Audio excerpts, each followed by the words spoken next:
All right, welcome to the latest installment of the Nectar Garden. Things are a little bit different this year. There is a new garden fence up. This area is 50 feet by 50 feet. The fence is 8 feet tall. Hopefully, this will keep the deer out and other critters. And the thing I like about it is it kind of defines the space, stops me from making this thing sprawl out forever, which is what my tendency is.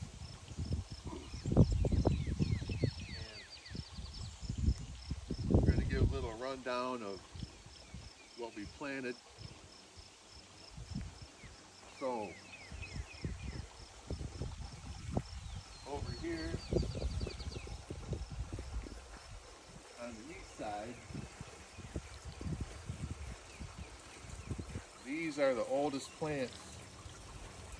I started them early because they're an heirloom variety that I really don't have a seed source for. So what I'm hoping is these guys will flower and make some tomatoes before the other tomatoes, and I'll be able to collect the seeds, and they'll be purebred seeds of the strain that I want, which is Canestrano DeLuca. And I may be successful in that endeavor because I've already got flowers. Now these plants had a rough time because I started them early, and growing them indoors, eventually they get to the point where they start to crowd each other out and you can't get enough light on them. So they looked pretty bad for a while. But once I got them out here and I got them in these air pots and I put them in my new fangled soil mix, which I'll talk about in a bit, they just took off. And the color tone on them is fantastic. All the tissues look great. And it's only June 10th and you can see where they're at in terms of size. So hopefully I'll get early tomatoes this year. So those are Canestrano DeLuca that came from Italy, the original seeds. These guys here are also Canestrano DeLuca, but they're seeds that I bought from one of the seed companies. So I think they're going to be a little bit different. We're doing an experiment, but again, you can see the color on these things and the growth. It's really fantastic, for lack of a better word. Then we get down here. These are a variety that I really like. These are Windsall. They're also taken off. Move over to the next row. Most of these are Mortgage Lifter. They're an extremely tasty variety. We got 2 rows of them because of popular demand. And we get to the Omar's Lebanese. Over here we have sweet potatoes. I've never grown them in these air pots before, but they look like they're doing very, very well. Excuse me. Somehow, even with this fence, something made it in here and is eating them. I think that's probably an insect because deer can't get in, and rabbits probably really wouldn't get up this high. I really haven't quite figured that out, what's going on here. So over here, I have tomatoes that are in the soil. So that way I can compare the performance of the ones grown in the soil versus the ones grown in the air pots. These are Opalicas. We're got different varieties of cherry tomatoes, Husky Cherry 100. Some other things added in here. I don't need to cover every single one. Then we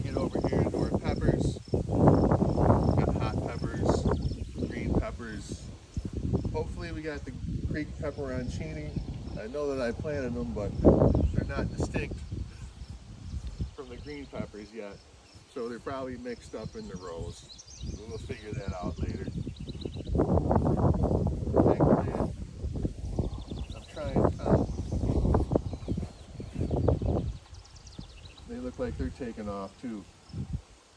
They didn't like being in the little pots for as long as what they were, but now you can see the growth is coming on. Hopefully I'll get some nice bulb fennel out of these. Now when you're looking out here, you can see these pots sitting on top of grass. That's not the way that I want it.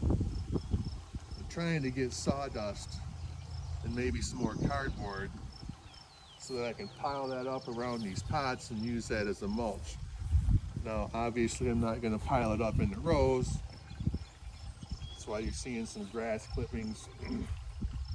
So I'll pile up mulch over here where the peppers are and pile up mulch on the other side. Hopefully up to about here. So that way I can get the benefit of having them in the air pots. And also keep the mulch the grass down.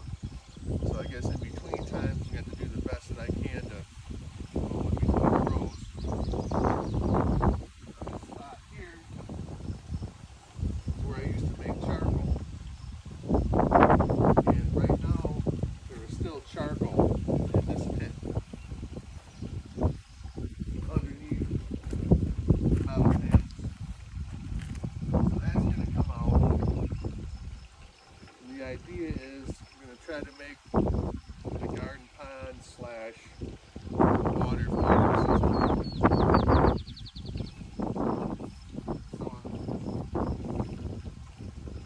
So there'll be a big tank that sits right here. I'm going to try to run gutter spouts off the roof,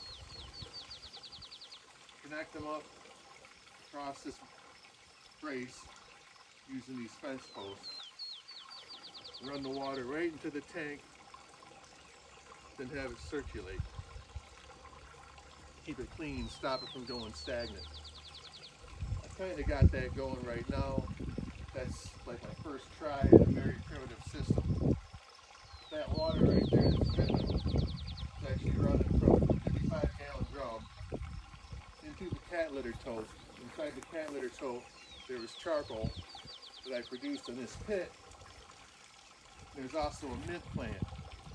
So the mint, in and of itself, has certain antibacterial, anti-disease properties. So theoretically, the water will be infused with mint, and a lot of the stuff that's in it will be filtered out with the charcoal. And if you look in these barrels, the one that's running with the charcoal in the mint, it's crystal clear. It's funny. Crystal clear. The other barrels, even though they have aeration with air stones, are a little bit funky, not bad. They're not stagnant, but the stuff getting filtered is crystal clear. So I want to have some kind of charcoal filtration rig over here too. I mean, I got to figure this all out. I got to have time to do it. But hopefully it'll happen, because otherwise it's just a bunch of wasted space. Another thing about having a water feature in your garden is it kind of reflects light, gives a little bit more light depending upon which way the sun's coming from at that time of day. But it'll be handy to have a water source in here so I won't have to walk in and out of the fence when I water by hand. Now as far as the soil mix goes, I got recycled potting mix from a local nursery. And it's just your standard potting mix from plants that they grew that failed or whatever. So they got it in a big pile and they'll bring it out to you in a dump truck if you pay them enough money.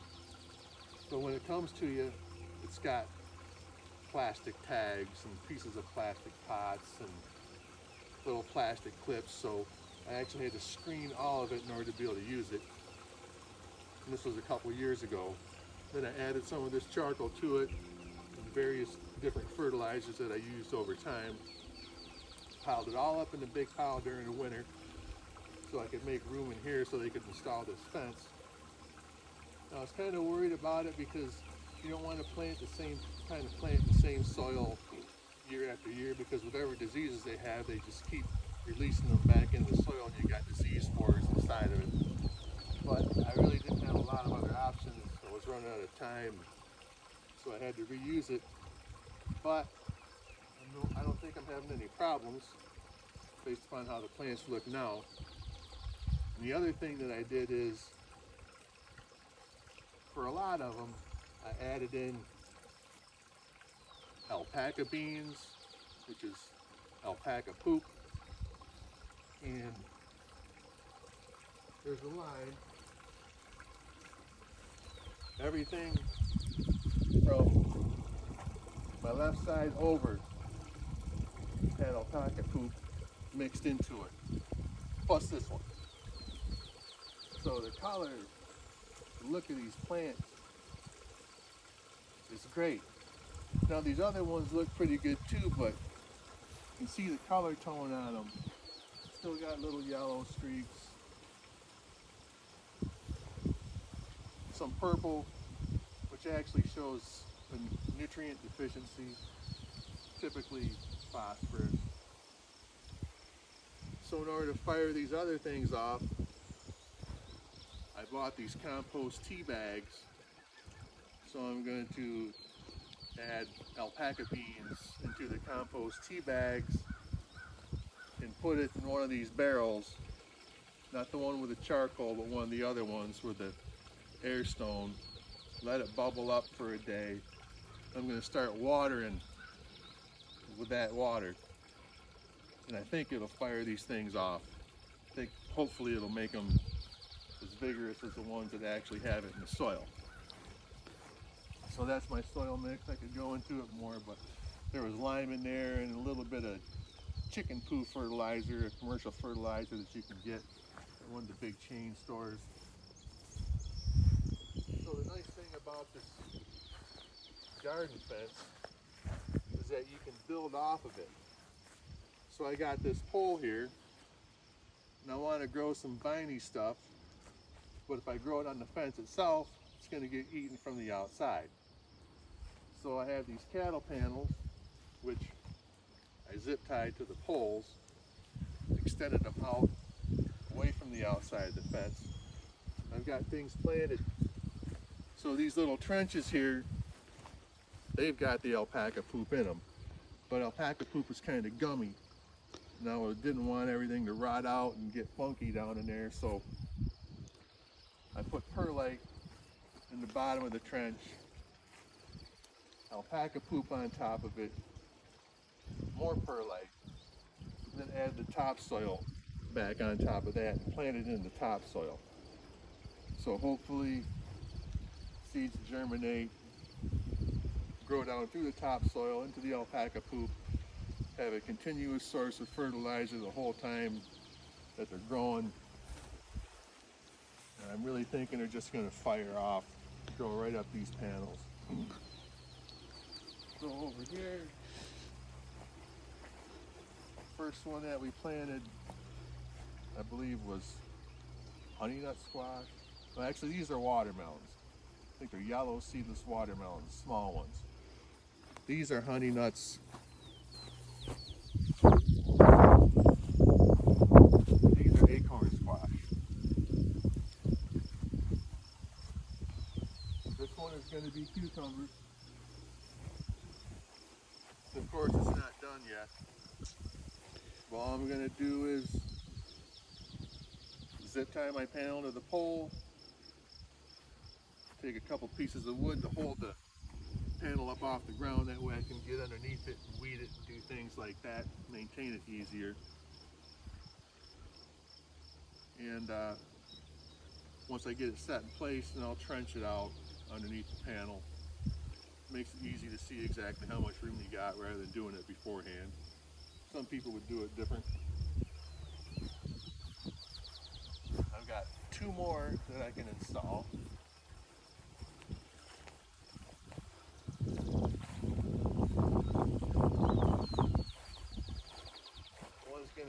here on the side of the pole. That way I can still open the door without clanging into it.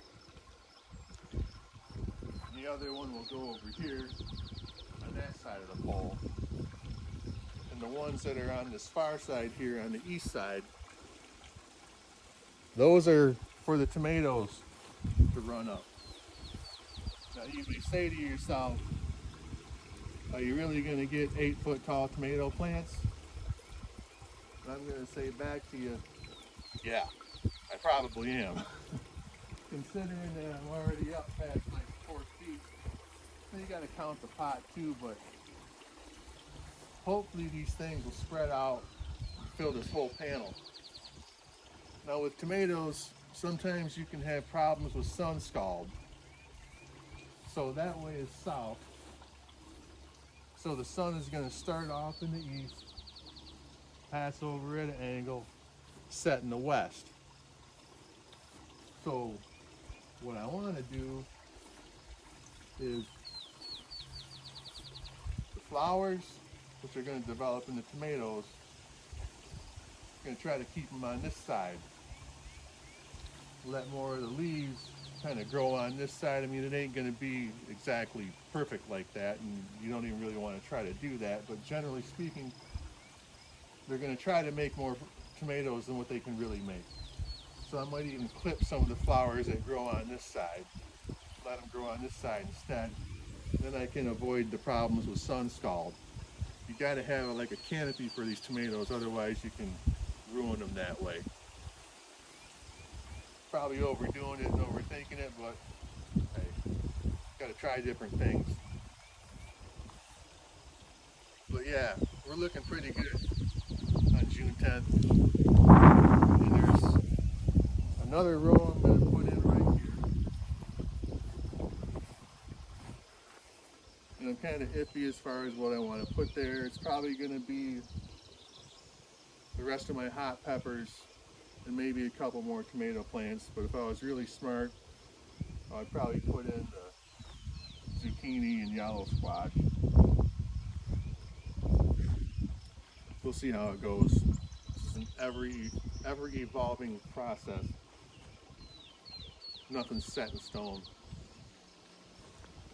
But yeah, for all of those who are wondering how we're doing, that's where we're at, June 10th, 2024. And another thing is, this is so nice, so beautiful that it almost seems like a 1/16 of an acre of paradise. I feel like I'm sitting in the garden of paradise for some reason. Just pops in my head. Anyway, here we are, June 10th, 2024, in the Nectar Garden.